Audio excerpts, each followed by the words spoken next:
Assalamu alaikum students, welcome back to my YouTube channel SLS Academy. I am your physics teacher and today we are going to discuss about 11th class physics chapter number 3 that is translatory motion. बच्चों आज की video का topic है equations of uniformly accelerated motion.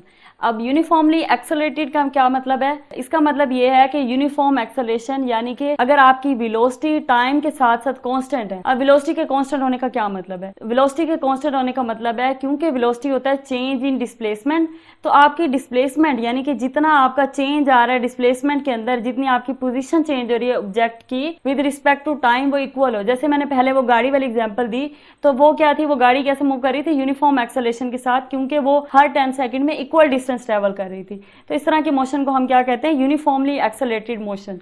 अब इसकी हमने equations पढ़नी है, तो इक्वेशन इसकी जो होती है ना वो 3 होती हैं, सही है। There are 3 equations of motion which gives the relationship between, जो कि हमें किस किस चीज का रिलेशनशिप देती हैं? Initial velocity, final velocity, acceleration, displacement और टाइम। तो जब हम इनको देखेंगे इक्वेशंस ऑफ मोशन को, तो आपको पता चल जाएगा कि इनमें ये सारी टर्म्स इन्वॉल्व होंगी। इसका मतलब है ये इन सारों का जो है रिलेशनशिप हमें दे रही है। फर्स्ट इक्वेशन ऑफ मोशन है हमारे पास Vf is equal to V I plus A T. Second है S is equal to V I T plus half A T square. Third one is 2as is equal to V F square minus V I square. ये हमारे पास equation of motions है। अब इनको हमने क्या करना है? ड्राइव करना है। तो ड्राइव करने के लिए हम पहले कुछ अजम्पशंस कर लेते हैं। किसी भी चीज को ड्राइव करने से पहले, कैलकुलेट करने से पहले ना हम कुछ अजम्पशंस करते होते हैं। कुछ चीजें हम अपनी तरफ से अज्यूम कर लेते हैं कि ये हमारी होंगी। हम कुछ आइडियल केस ले लेते हैं कि हम अपने डेरिवेशन के अंदर ये चीज भी निगलेक्ट कर देंगे, इस चीज को कॉन्स्टेंट ले लेंगे, ये चीज ऐसे होगी। तो ये इनको हम क्या कहते हैं? अजम्पशंस होती हैं। ये हम अपनी आसानी के लिए करते हैं ताकि हम जब कैलकुलेशंस कर रहे हो तो हमें कोई प्रॉब्लम ना आए। तो यहाँ पर हमने जो अजम्पशंस की हैं, the first one is object is moving along the straight line. तो जैसे हम ट्रांसलेटरी मोशन को पढ़ रहे हैं और उसकी डेफिनेशन में हमने पढ़ा है कि वो स्ट्रेट लाइन में मूव करेगी। तो सबसे पहली बात यह है कि हम जिस भी ऑब्जेक्ट की मोशन को स्टडी कर रहे हैं, हमने पहले ही अज्यूम कर लिया है कि उसकी जो मोशन है वो क्या है? वो ट्रांसलेटरी मोशन है, यानी कि वो along the straight line move कर रहा है। Next one is acceleration is constant और यूनिफॉर्म। और क्योंकि हम यूनिफॉर्मली एक्सेलरेटेड मोशन की बात कर रहे हैं, तो जो हमारी एक्सेलरेशन होगी वो क्या होगी? वो कांस्टेंट होगी या फिर यूनिफॉर्म होगी, दोनों एक ही बात है। Third one is only magnitudes of vectors are consider. अब जितने भी वेक्टर्स हमारी कैलकुलेशन के अंदर इन्वॉल्व होंगे उन सब का हमने सिर्फ मैग्नीट्यूड लेना है, सही है। यानी अगर वो वेक्टर है तो हमें पता है उनका मैग्नीट्यूड भी होगा, उनकी डायरेक्शन भी होगी, लेकिन हमने उनकी डायरेक्शन नहीं लेनी, हमने सिर्फ मैग्नीट्यूड की बात करनी है। अब वेक्टर किस तरह के? वेक्टर जैसे ही हमारे पास इनिशियल वेलोसिटी है, ये वेक्टर है, फाइनल वेलोसिटी है, एक्सेलरेशन है, डिस्प्लेसमेंट है, तो इस टाइप के जो वेक्टर्स है इनकी हमने क्या करें? मैग्नीट्यूड लेना है। और इसके अलावा ये है कि डायरेक्शन ऑफ इनिशियल वेलोसिटी, अब जो इनिशियल वेलोसिटी की डायरेक्शन है, and all quantities which are in the direction of initial velocity are taken as positive. Initial velocity की डायरेक्शन और जितनी भी हमारी ऐसी क्वांटिटी जो इनिशियल वेलोसिटी की फॉर्म में है, ये उसकी डायरेक्शन में है, उन सबको क्या करना है? उन सबको पॉजिटिव ले लेना है। तो ये 4 हमारी अजम्पशंस हैं। इन्हीं अजम्पशंस को कंसीडर करते हुए हमने डेरिवेशन की है इक्वेशंस ऑफ मोशन की। फर्स्ट इक्वेशन ऑफ मोशन, तो इसको सबसे पहले स्टडी करते हैं। हमें पता है ये इक्वेशन क्या है? V F is equal to V I plus A T. तो ये मैंने वो वाली इक्वेशन लिख दी है। अब इसमें हमने कंसीडर कर लिया है कि एक बॉडी है जो कि मूव कर रही है विद इनिशियल वेलोसिटी वी आई के साथ इन अ स्ट्रेट लाइन, क्योंकि ट्रांसलेटरी मोशन है और यहाँ पर हमने अज्यूम किया था कि स्ट्रेट लाइन होगा, इसलिए हमने पहले कह दिया कि वो स्ट्रेट लाइन में मूव कर रही है विद कांस्टेंट एक्सेलरेशन। और एक्सेलरेशन भी कांस्टेंट है क्योंकि यहाँ पर हमने वो भी कह दिया कि एक्सेलरेशन कांस्टेंट है।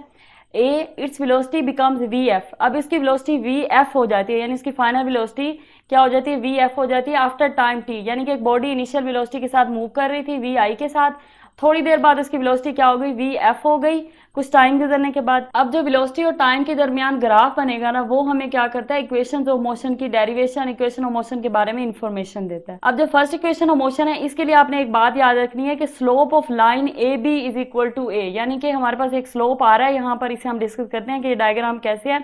तो ये जो स्लोप ए बी है ना, ये एक्सेलरेशन के इक्वल है। अब अगर आप डायग्राम को देखें तो देखें डायग्राम किस तरह से बनी हुई है। हमारे पास वेलोसिटी है वाई एक्सिस के ऊपर और एक्स एक्सिस के ऊपर टाइम है। टाइम को इसलिए एक्स एक्सिस के ऊपर लिया है क्योंकि जो हमारी इंडिपेंडेंट वैल्यू या इंडिपेंडेंट क्वांटिटी होती है ना, उसे हमने एक्स एक्सिस पे लेना होता है। ये ग्राफ के रूल होते हैं, शायद आप लोगों ने पढ़े हो पहले। इस तरह से होता है कि जो चीज इंडिपेंडेंट होती है उसे एक्स एक्सिस पे लेते हैं, और जो चीज डिपेंड कर रही होती है उसे हम क्या लेते हैं? वाई एक्सिस के ऊपर। तो वेलोसिटी को वाई एक्सिस पे लिया और टाइम को एक्स एक्सिस पे लिया, ठीक है। अब ये क्या वेलोसिटी टाइम ग्राफ है, तो हमारे पास पहले कितनी वेलोसिटी थी? इनिशियल वेलोसिटी वी आई थी और बाद वाली क्या थी? जो फाइनल वेलोसिटी है वो वी एफ है। यानी कि हमारी पहली बॉडी जो है वो मूव कर रही थी इनिशियली और उसकी कितनी वेलोसिटी थी? वी आई। तो यहाँ पर क्या है? हमारे पास वी आई है, इतने टाइम के अंदर उसकी वी आई रही, सही है। यानी कि जब हमने इनिशियली स्टार्ट किया, जब टाइम हमारा 0 सेकंड था, तब हमारी वेलोसिटी कितनी थी, वी आई, जो यहाँ पर हमने मेंशन की हुई है। अब जैसे जैसे टाइम गुजरता गया वैसे वैसे वेलोसिटी बढ़ती गई, और बढ़ते बढ़ते वो क्या हो गई, वी एफ। तो यहाँ पर जाकर क्या हो गई, वी एफ हो गई आफ्टर टाइम टी, यानी कि इतना जब टाइम गुजर गया टी टाइम, तो वेलोसिटी क्या हो गई, वेलोसिटी हो गई वी एफ, सही है। यानी कि वेलोसिटी हमारी बढ़ी है और वी एफ पे जाके रुक गई। अब ये जो स्लोप बन रहा है ना, ये जो हमारा ग्राफ हमें ऑब्टेन हो रहा है यहाँ से यहाँ तक, वो क्या है, ए बी का हमने से नाम दे दिया। और ये जो स्लोप है ना, ये हमें क्या देता है, एक्सेलरेशन की वैल्यू देता है। स्लोप क्या होता है, स्लोप हम राइट एंगल ट्रायंगल का निकालते होते हैं। जैसे हमारे पास यहाँ राइट एंगल ट्रायंगल बन रही है, तो इसका हम जब स्लोप निकालेंगे तो वो होगा Y axis by X axis. Y axis क्या होता है, परपेंडिकुलर बाय बेस, तो परपेंडिकुलर बाय बेस स्लोप होता है। अब ये लाइन तो हमें ऑब्टेन हो गई। अब आप लोग सोच रहे होंगे कि ये कैसे आया, तो ये जो ये वाली लाइन है ना, ये हमने खुद ही ड्रॉ कर ली है, क्योंकि हमारी वेलोसिटी यहाँ तक पहुंची है ना, तो हम उसके अलोंग टाइम चेक करना चाह रहे थे। तो इस वेलोसिटी के अलोंग टाइम जो है वो यहाँ पर आ रहा है, तो ये हमने चेक कर लिया कि टाइम की यहाँ पर मिल, इसलिए हमने इस टाइम को यहाँ पर मिला दिया है। और उसके अलावा ये जो लाइन है ये हमने वी आई की ड्रॉ कर ली है, वो भी यहाँ से ऐसे मिला दी है, ठीक है। अब क्या है, एक्सेलेरेशन इज इक्वल टू हमारे पास क्या होता है, Y axis over X axis. तो वाई एक्सिस को हमने बी और सी का नाम दिया हुआ है। वैसे ये बी है, ये सी है और ये डी है। इस तरह से ये ओ है और ये वी आई है और ये वी एफ है। तो बी सी क्या है, बी सी हमारे पास परपेंडिकुलर है इस राइट एंगल ट्रायंगल का। ये जो हमारी ट्रायंगल बन रही है ना, इसका परपेंडिकुलर है। जैसे हमने कहा था स्लोप क्या होता है, Y axis over X axis, तो परपेंडिकुलर ओवर बेस। परपेंडिकुलर ये है, तो इसलिए हमने यहाँ पर लिख दिया बी सी साइड, और ओवर क्या है हमारे पास, ये वाली साइड यानी ए सी साइड, तो B C over A C. अब ये जो ए सी है, अगर आप इसे यहाँ से देखें तो ये ओ डी के इक्वल है, क्योंकि ये और ये वाली लाइन आपस में पैरेलल लाइन है ना, तो हम ए सी की जगह ओ डी भी लिख सकते हैं।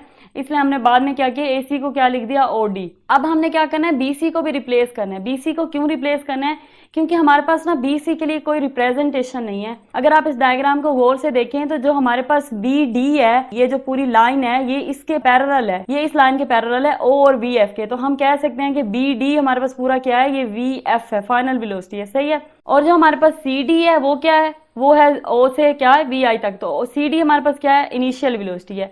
तो हमारे पास इनिशियल वेलोसिटी का भी हमें पता है और ये पूरी फाइनल का भी पता है।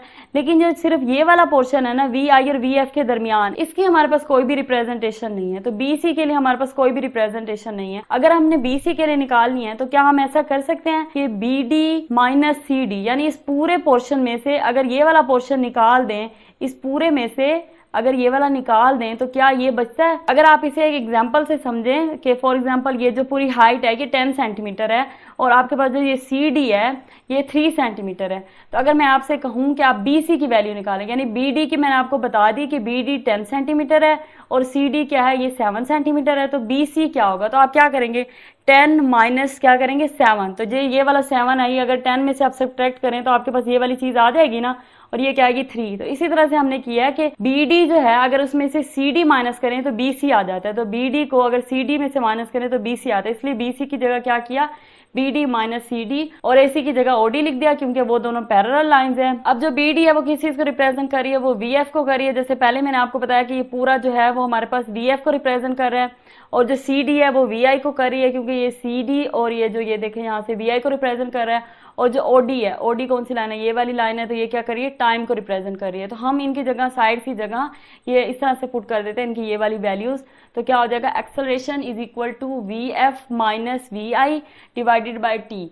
अब अगर आप थोड़ा सा अरेंज करें इस इक्वेशन को तो क्या आप लिख सकते हैं, V F is equal to V I उस साइड पे जाके प्लस हो जाएगा, टी ए के साथ मल्टीप्लाई हो जाएगा, तो टी ए बन जाएगा ए टी, और वी आई जो है वो प्लस हो जाएगा। तो V F is equal to V I plus A T, और यही हमारी फर्स्ट इक्वेशन ऑफ मोशन थी, V F is equal to V I plus A T. तो हमने इसे प्रूव कर लिया। अब जो आगे सेकंड और थर्ड इक्वेशन ऑफ मोशन है, उन दोनों में भी हमने क्या करना है, ये जो ये वाला पैराग्राफ है कंसीडर से लेकर ये गिवन बिलो तक और ये डायग्राम, ये आपने इन दोनों में भी बनानी है। तो ये वाला काम आपने तीनों में करना है, कंसीडरेशन भी करनी है, डायग्राम भी बनानी है, क्योंकि इसी से हमने ड्राइव करना है ना। तो ये इन दोनों के लिए करना है, बाकी जो है वो सबका अलग अलग प्रोसीजर है। अब हमारे पास आ जाता है सेकेंड इक्वेशन ऑफ मोशन। तो सेकंड इक्वेशन ऑफ मोशन की भी एक अपनी स्टेटमेंट है, जैसे पीछे हमने पढ़ी थी कि जो स्लोप होता है वो एक्सेलरेशन के इक्वल होता है।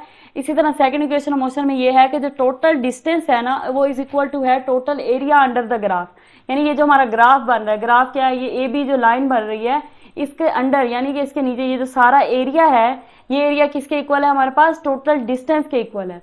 तो अगर हम इस एरिया की वैल्यू निकालें, इसका मतलब है हमें डिस्टेंस की वैल्यू मिल जाएगी। अब एरिया निकालने के लिए हमें क्या है, सबसे पहले हमें पता होना चाहिए कि ये कौन सी शेप है, किस चीज का एरिया निकालने लगे हम। ये जो इस तरह की शेप होती है जिसमें ये देखें, अगर आप गौर से देखें तो ये रेक्टेंगल है हमारे पास और ये ट्राइंगल है, इन दोनों से मिलकर बनी, इसे हम कहते हैं ट्रेपीजियम। तो अब ये जो ट्रेपीजियम है इसका एरिया निकालने का अपना एक फार्मूला होता है जो कि है 1/2 यानी हाफ, और आगे मल्टीप्लाई हो रहा है sum of parallel sides multiply by distance between these parallel sides. अब ये जो डी है ये पैरेलल साइड के दरमियान डिस्टेंस है, तो 1/2 तो फार्मूले का हो गया। सम ऑफ पैरेलल लाइंस का क्या मतलब है? सम ऑफ पैरेलल लाइन का मतलब है कि जो इसके अंदर पैरेलल है लाइन आपस में, अब पैरेलल कौन सी है? अगर आप डायग्राम से देखें तो ये OA वाली लाइन और ये जो BD वाली लाइन है ये क्या है? BD वाली लाइन और ये OA वाली लाइन, ये आपस में क्या है? ये पैरेलल है आपस में, क्योंकि ये सेम डायरेक्शन में है। और मैंने आपको पहले भी बताया हुआ है कि जो चीजें सेम डायरेक्शन में जा रही हैं वो क्या होती हैं? आपस में पैरेलल होती हैं। तो इन दोनों साइड्स का सम लेना है, BD का और OA का सम है, और आगे क्या है? D है। D क्या है? Distance between these parallel lines. अब डिस्टेंस क्या है इनके दरमियान? डिस्टेंस है इनके दरमियान AC भी हम ले सकते हैं क्योंकि AC भी इनके दरमियान का डिस्टेंस है, और OD भी ले सकते हैं क्योंकि OD भी इनके दरमियान के डिस्टेंस को ही रिप्रेजेंट कर रहा है। तो हम फार्मूले में वैल्यूज पुट करते हैं, S इज इक्वल टू 1/2। अब S क्यों लिखा? क्योंकि हमने पहले ऊपर ही कह दिया कि total distance is equal to the total area. तो अब एरिया का फार्मूला है तो एरिया की जगह हम सम भी पुट कर सकते हैं ना, तो इसलिए मैंने यहाँ एरिया की जगह S रिप्लेस कर दिया, A लिखने के बजाय S लिख दिया यहाँ पर। तो S इज इक्वल टू 1/2। अब साइड्स कौन सी हैं? जो पैरेलल साइड्स हैं, यानी OA वाली और BD वाली है। तो OA plus BD multiply by distance क्या है? ये हमारे पास OD है, तो OD यहाँ पर मल्टीप्लाई हो जाएगा। S is equal to 1/2। अब OA क्या है? OA रिप्रेजेंट कर रहा है हमारे पास VI को, इनिशियल वेलोसिटी को, और BD कर रहा है फाइनल को। इसका मतलब है फाइनल माइनस इनिशियल या फिर इनिशियल माइनस फाइनल, जैसे भी आप लिख लें, क्योंकि एडिशन हो रही है कोई फर्क नहीं पड़ता। मल्टीप्लाई बाय टाइम, OD क्योंकि टाइम को कर रहा है तो इसे टाइम से मल्टीप्लाई कर देंगे। अब अगर यहाँ पर आप देखें तो जो VF है ये हमारे पास फर्स्ट इक्वेशन ऑफ मोशन में निकल आया था, इसकी वैल्यू हमने फर्स्ट इक्वेशन ऑफ मोशन से निकाली है, तो वही वाली वैल्यू हमने यहाँ पर पुट कर देनी है, और वो हमारे पास थी VF is equal to VI plus AT। So अब क्या हो जाएगा? S is equal to 1/2। VF की जगह VF की वैल्यू पुट करेंगे, VI plus AT plus VI multiply by T। अब अगर आप देखें तो ये VI और VI प्लस हो रहे हैं, यानी 2VI plus AT multiply by T, और ये हाफ वैसे ही, S भी वैसे ही। अब S इज इक्वल टू, अगर हम इसे 1/2 को अंदर मल्टीप्लाई करें तो 1/2 मल्टीप्लाई बाय 2VI, और ये T भी साथ मल्टीप्लाई हो जाएगा, तो 2VIT हमारे पास किससे मल्टीप्लाई हो रहा है? 1/2 से, और प्लस क्या हो रहा है? 1/2 ये वाला जो यहाँ पर मल्टीप्लाई हो रहा है AT के साथ, और T भी साथ मल्टीप्लाई हो रहा है, तो हाफ AT स्क्वायर। अब ये 2 से कैंसिल हो जाएगा, S is equal to VIT plus half AT square. ये हमारे पास क्या आ गई? Second equation of motion. अब हम थर्ड इक्वेशन ऑफ मोशन की तरफ चलते हैं। इसके लिए जो हमारी स्टेटमेंट है वो सेम है उसी तरह से जैसे सेकंड इक्वेशन ऑफ मोशन में थी, तो ये बहुत आसान हो जाता है क्योंकि सेकंड में भी वही स्टेटमेंट है, फर्स्ट में भी वही है, और बाकी जो मैंने आपको बताया था कि वो जो कंसिडरेशन वाला पैरा है और डायग्राम है वो तो आपने सब में करनी ही करनी है। सबसे पहले वो पैरा आएगा, फिर वो डायग्राम आएगी साथ, उसके बाद आप ये डेरिवेशन करेंगे और ये स्टेटमेंट भी ऊपर लिखेंगे। तो ये जो स्टेटमेंट है ये फर्स्ट इक्वेशन ऑफ मोशन के लिए तो अलग थी, लेकिन जो सेकंड और थर्ड है इन दोनों के लिए सेम है, यानी कि हम दोनों में इसी से स्टार्ट करते हैं कि total distance is equal to area of trapezium, या हम यहाँ पर कह रहे थे एरिया अंडर द ग्राफ, और अंडर द ग्राफ क्या है? ट्रेपीजियम ही है, तो हम कह सकते हैं एरिया ऑफ द ट्रेपीजियम। तो वो हमारे पास क्या बनता है? S इज इक्वल टू 1/2, जैसे हमने यहाँ पे किया था, OA plus BD multiply by OD। अब यहाँ पर कैलकुलेशन यहाँ से मुख्तलिफ हो जाती है, यहाँ पर हमने ये करना है कि 2S यानी कि 2 को ना S के साथ जाके मल्टीप्लाई कर देना। जब हम 2 को S के साथ जाके मल्टीप्लाई करेंगे 2S is equal to OA plus BD multiply by OD। अब क्या करना है? अब हमने मल्टीप्लाई करना है BC बाय OD को। BC बाय OD क्या है? यहाँ से देखते हैं BC बाय OD। BC हमारे पास ये है, ये वाली लाइन है, और OD क्या है? वो ये वाली है, यानी कि हमें ना एक्सेलरेशन के साथ मल्टीप्लाई करना। अब अगर आप इस चीज को देखें तो ये क्या है? ये हमारे पास, क्योंकि ये पूरा जो है ये हमारे पास VF है और ये जो नीचे वाला है ये हमारे पास VI है। अगर हम VF माइनस VI करके इस चीज को निकाल रहे थे तो VF minus VI divided by T क्या होगा? वो एक्सेलरेशन ही होगा ना। दोबारा से समझ लें इसे, जैसे BD है हमारे पास, BD क्या है? BD हमारे पास VF है, सही है, और नीचे CD है, CD क्या है? ये VI है। तो हमें ना इसकी वैल्यू निकालनी थी BC की, क्योंकि जहाँ BC की बात करें तो BC कैसे निकाला था हमने? BD minus CD। BD क्या था? VF माइनस CD क्या था? VI। तो अब VF माइनस VI हमारे पास BC आ गया, जैसे यहाँ पर ऊपर है, तो अब ऊपर क्या आ गया? VF minus VI divided bye क्या है? OD। OD क्या है? टाइम है, तो VF minus VI divided by time, यानी कि change in velocity by time. अब change in velocity by time क्या होता है, वो हमारे पास एक्सेलरेशन होता है, तो इसलिए मैंने कहा कि ये एक्सेलरेशन के इक्वल होता है। इसको हमने दोनों साइड पर इक्वेशन के मल्टीप्लाई कर देना है, तो वो किस तरह से मल्टीप्लाई होगा, 2s multiply by BC by OD is equal to OA plus BD multiply by OD और multiply by BC by OD। अब ये OD और OD आपस में कट जाएंगे। उसके बाद जब हम वैल्यूज पुट करेंगे तो ये हमारे पास बन जाएगा 2s और यहाँ पर एक्सेलरेशन आ जाएगा BC बाय OD की जगह, और इज इक्वल टू यहाँ पर भी वैल्यू पुट कर दिए साइड की, VI plus VF multiply by VF minus VI। अब अगर आप इसे गौर से देखें तो ये क्या है, ये A प्लस B है और A माइनस B है, तो इसको हम कैसे लिखते हैं, A square minus B square. इसे मैंने रीअरेंज करके पहले सही से लिख दिया कि VF plus VI, VF minus VI, और इसको A square minus B square में लिखेंगे तो VF square minus VI square, 2AS is equal to VF square minus VI square. ये हमारे पास थर्ड इक्वेशन ऑफ मोशन है। अब इसके बाद हमारे पास एक स्पेशल केस आ जाता है, फ्री फॉल मोशन। तो सबसे पहले तो आपको पता होना चाहिए कि फ्री फॉल मोशन होती क्या है। फ्री फॉल मोशन होने का मतलब है कि हम एयर रेजिस्टेंस को निगलेक्ट कर दें, यानी कि हमारे पास जो एयर रेजिस्टेंस है उसका हमारी मोशन पे कोई इफेक्ट नहीं हो रहा, क्योंकि जब हमारे पास कोई भी ऑब्जेक्ट नीचे की तरफ गिर रहा होता है, जब हम उसे फॉल करते हैं, फ्री फॉल का मतलब है ना कि गिराना, तो जब हम उसे गिराते हैं तो एयर रेजिस्टेंस जो है वो नीचे से उसको रुकावट रेजिस्टेंस बन रही होती है ना, हवा एक रेजिस्टेंस के तौर पे एक्ट कर रही होती है। लेकिन अगर हम उसको निगलेक्ट कर दें, यानी कि वो एक रेजिस्टेंस जो है वो कम हो जाएगी, तो अब बॉडी क्या हो जाएगी, फ्री ऑफ रेजिस्टेंस हो जाएगी, फ्री फॉल होगी बॉडी। और जो फ्री फॉल मोशन है ये इरिस्पेक्टिव ऑफ मैस होती है, यानी कि हर तरह की मैसेज वाली बॉडीज, हर तरह के मैसेज वाले ऑब्जेक्ट, बेशक वो हैवियर मैस वाले हों, बेशक वो लाइटर मैस वाले हों, वो दोनों ही क्या करते हैं, एक साथ नीचे गिरते हैं, एक साथ ट्रेवल करते हैं, एक ही स्पीड के साथ एक साथ नीचे आके गिरते हैं। तो ऐसी मोशन को हम फ्री फॉल मोशन कहते हैं, क्योंकि हम इसमें एयर रेजिस्टेंस निगलेक्ट कर रहे होते हैं, और एयर रेजिस्टेंस ही इस चीज की वजह बनती है कि कोई ऑब्जेक्ट पहले गिरता है, कोई ऑब्जेक्ट बाद में गिरता है। तो अब इसमें क्या होता है, इसमें ना एक डेफिनेशन थी आपके बुक में, वो इस तरह से थी कि acceleration of freely falling bodies due to the force of attraction of the other body. अब उस फ्रीली फॉलिंग बॉडी की जो एक्सेलरेशन है, क्योंकि वो मूव कर रही है, जाहिर सी बात है चेंज इन पोजीशन हो रहा है, वेलोसिटी है उसकी, और वेलोसिटी है तो वो भी चेंज हो रही है टाइम के साथ साथ, तो फिर एक्सेलरेशन भी प्रोड्यूस हो रहा है। तो अब इस तरह की बॉडीज की, फ्रीली फॉलिंग बॉडीज की जो एक्सेलरेशन है वो क्या होती है, due to the force of attraction of other body, किसी ना किसी दूसरी बॉडी की फोर्स ऑफ अट्रैक्शन की वजह से होती है। अब इस चीज को हम एक एग्जांपल से इस तरह से समझ सकते हैं कि आपने ये एक फेमस एग्जांपल पढ़ी हुई है लीनिंग टावर ऑफ पीसा की, आपके पास ये पिक है। तो इस पर गैलीलियो गैलीली ने क्या किया था, एक एक्सपेरिमेंट किया था। उसके लिए गैलीलियो गैलीली ने ये किया कि उन्होंने एक वैक्यूम प्रोड्यूस किया, एक ट्यूब बनाई जिसे एयर फ्री कर दिया, यानी वैक्यूम वाली ट्यूब बन गई।